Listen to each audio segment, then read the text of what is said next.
Electric Fire 2 Hidden Chains Chapter 17.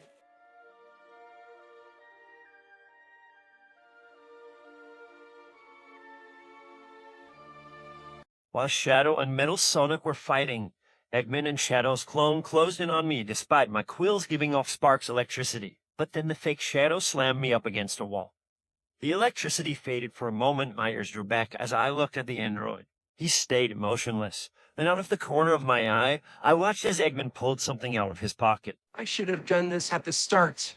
Then I felt something go into my arm. He was holding a syringe. The needle was injecting me with something. I tried to let off some electricity again, trying to cause a blast, but nothing happened as he pulled the syringe out of my arm. I couldn't use my powers, but it wasn't like that would keep me from trying to escape.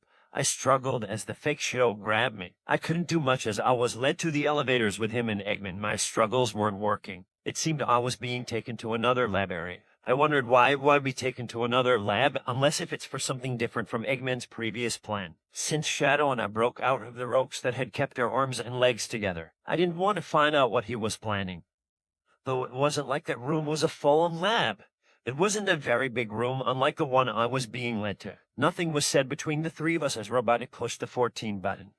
Once inside the elevator, it wasn't long before we reached it. I started to mess with the screw on the Shadow robot. It was already loose. I quietly messed with it, even as we walked.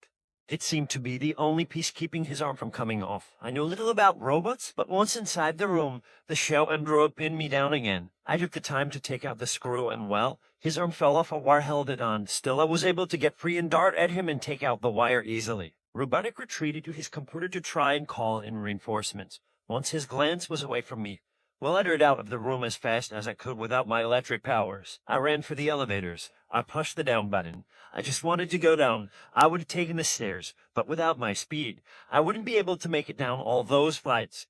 I had been stuck in this stupid elevator for what felt like an eternity. The music was giving me a bit of a headache, but then I felt it move. I looked up, just my luck. I was heading to the floor I needed. Though who the heck summoned it? Once there, I was face to face with Sonic. He quickly got him, wasted no time, and pushed the button we needed to the first floor. Once we get out, I can't exactly run fast at the moment. I was injected with something and my powers are gone. Sonic was fearful. I could tell he felt powerless without them.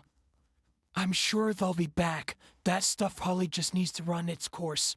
I can carry you once we are back in the lobby. I tried to reassure him. It seemed to have worked a little bit. He nodded, and then we arrived to the first floor. I wasted no time. I quickly picked him up and dashed out of there at top speed. I didn't care people were going in and out of the building. Luckily for me, someone was holding the door open when I rushed past. Of course, I had no idea where we were, but I kept running. Sonic didn't seem to mind being in my arms. He was enjoying the wind in his face, timed by his smile planted on his muzzle. Finally, we made back to Green Hills. There is a cop car there. We stopped on the side of the road. The cop car said sheriff on the side. I knew instantly it was Tom's. I couldn't tell if he noticed us or not. He might be messing with the speed radar gun. He usually comes out here to try and catch if anyone speeds through.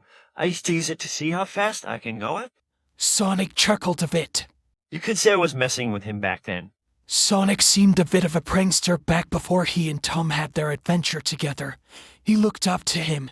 He was like a dad to the other, it seemed. So you see him as a father figure, I take it? He only nodded. Just keep that between us, though. I so think of Maddie as a mom, though Longclaw was similar, but she was more like a mender. His ears gave a slight twitch. What do you think of me? I blurted it out without thinking. This caught Sonic a bit off guard. Well, I think of you as a brother. I know I think of Tails as a brother as well. Also, I think of you as a hero. We did save Earth from that bio-lizard after all, and well, you'll help save me. His response was definitely unexpected. I totally thought he'd say something else, like a close friend, or a burden, or a rival. It was nice to know he thought otherwise. I was glad that he thought of me as a brother.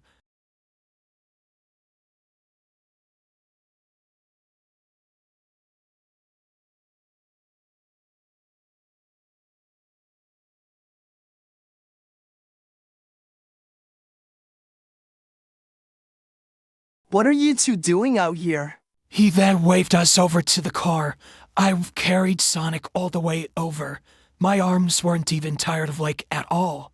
Tom opened the passenger side of the door, and we got in. I closed the door once we were inside of the car. Robotic is back. I lost my powers. They might come back in an hour or so. Sonic explained, his ears lowered a bit. Tom looked around a bit out the window. It wasn't clear on what he was looking for. Tom seemed puzzled. He wasn't exactly sure what to do at the moment. Silence surrounded us. But then Tom decided to start the car and drive.